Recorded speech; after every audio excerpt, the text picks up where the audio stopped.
Nous recevons aujourd'hui Fallé Bilasco, international ivoirien qui a fait en son temps la gloire du football en Côte d'Ivoire. Fallé, bonsoir, le match vient de s'achever. Voilà, en tant qu'international, quelles sont tes premières impressions et qu'est-ce qui n'a pas marché? Je pense que dans l'ensemble, on a un peu péché parce que l'entraîneur Zahui est rentré dans un système que moi-même je ne comprends pas parce que il y a des joueurs qui sont à la touche comme Keita Kader, comme Eboué, comme Boka.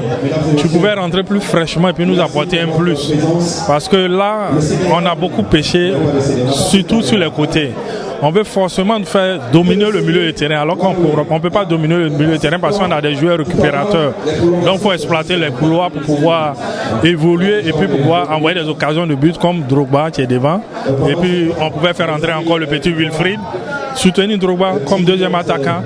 Je pense que là, on commence à donner confiance maintenant aux Zambiens parce que ça tire maintenant vers les prolongations qui serait une phase difficile. Et puis bon, on prie Dieu pour pouvoir arriver au but final, c'est gagner la coupe. Fallé, vous êtes international, vous connaissez très bien le terrain, mon cher. Vous connaissez aussi le système des pénaltys.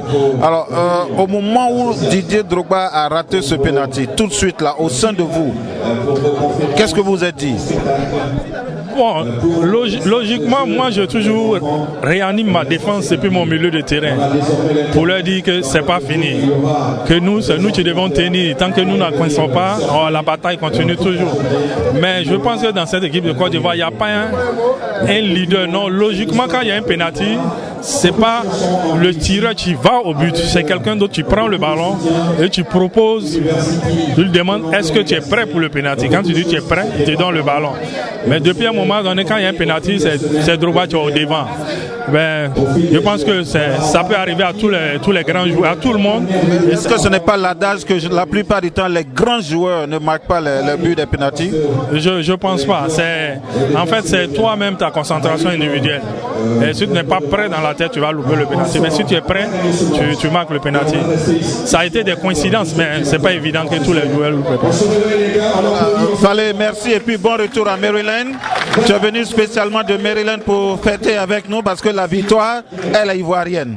Voilà, et toute l'équipe d'Ivoire TV te souhaite un bon retour chez toi, et bien sûr à Maryland, et puis bonjour à tous nos frères de Maryland. Ok, merci moi aussi. Surtout à Bamba Bernard. Ok, je souhaite aussi bon retour, bonne fête à tout le monde qui se trouve ici pour rentrer dans les familles tranquillement, parce qu'après un match comme ça, c'est difficile. Les émotions au volant, c'est pas facile. Et puis aussi, j'ai dit bien de choses à mes enfants qui suivent ça, que ça les serve des leçons. Je salue mon ami Bernard au passage. Voilà, chers amis d'Ivoire TV, on vient de finir le match, les 90 minutes. Nous sommes allés à la prolongation. Nous avons la chance ce soir d'avoir avec nous deux internationaux. J'avais tout à l'heure Fale Bilasco. Ils vont se présenter et puis ils vont nous dire qu'est-ce qu'ils pensent, quelles sont leurs impressions sur ce match de 120 minutes. Bonsoir, messieurs. Voilà, pouvez-vous vous présenter? Monsieur B.D. James. B.D. James.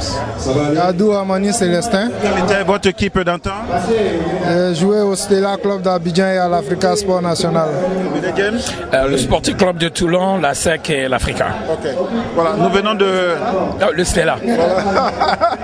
Nous venons de suivre un match qui a fait 120 minutes. Nous allons au penalty. Vous, en tant que footballeur internationaux, qu'est-ce que vous pensez de la prestation des éléphants?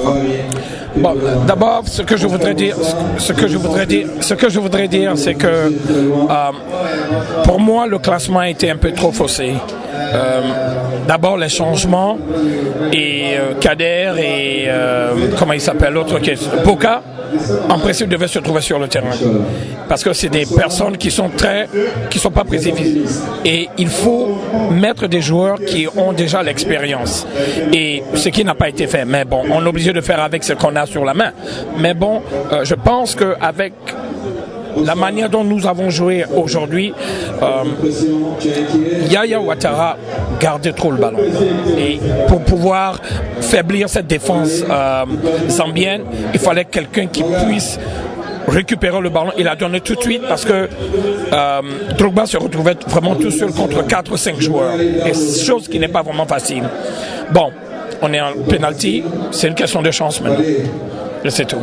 Monsieur Amani, vos impressions et puis qu'est-ce qui n'a véritablement pas marché? Parce que la Côte d'Ivoire était partie pour tout le monde, pensait que la Côte d'Ivoire allait gagner déjà pendant les 90 minutes. Vos impressions, qu'est-ce qui n'a pas marché? Bah, en tant que technicien, je pense que l'équipe, les gens se trompent sur la Gambie. La Gambie, c'est une équipe qui n'a pas de vedette. Ils ont peut-être un seul joueur, leur capitaine là, qui joue un peu mieux au ballon que tout le reste. Et la chose qui était intéressante pour nous ce soir, que j'ai suivi la Zambie, qui était intéressante pour nous ce soir, ils attaquaient à peut-être 6 à 5 et ils se regroupaient à 6-7. Donc, à la récupération du ballon, ce qu'on n'a pas fait, c'est qu'on gardait trop le ballon dans notre camp. Tu ne peux pas garder le ballon dans ton camp et gagner un match. Le ballon ne partait pas sur Drogba. Drogba ne recevait pas de ballon propre. Ça, c'était un problème. Donc, ça fait que le match a été dur. Ça a été dur pour nous parce que le ballon ne circulait pas assez. On circulait seulement le ballon dans notre camp. Donc, on ne peut pas gagner un match comme ça. Maintenant, sur le choix de l'entraîneur, j'ai bien compris l'entraîneur parce que les années passées, on joue bien offensivement et défensivement, on encaisse. Il a préféré accentuer son équipe cette année sur la défense. D'abord, ne pas encaisser de buts, on va en marquer. S'il y a la chance, si ça ne va pas, on va au pénalty. C'est ce qui s'est passé ce soir. vous avez beaucoup d'espoir quant au penalty? Bon, quant au penalty, je dis que je ne peux pas me pronostiquer dessus parce que c'est une question de chance. Et puis... Ce qu'on m'a fait tout à l'heure, je vais vous reprendre et puis vous allez donner votre point de vue sur les penalty par rapport aux résultats, tout en espérant que la Côte d'Ivoire gagnera. Voilà. Donc à tout à l'heure.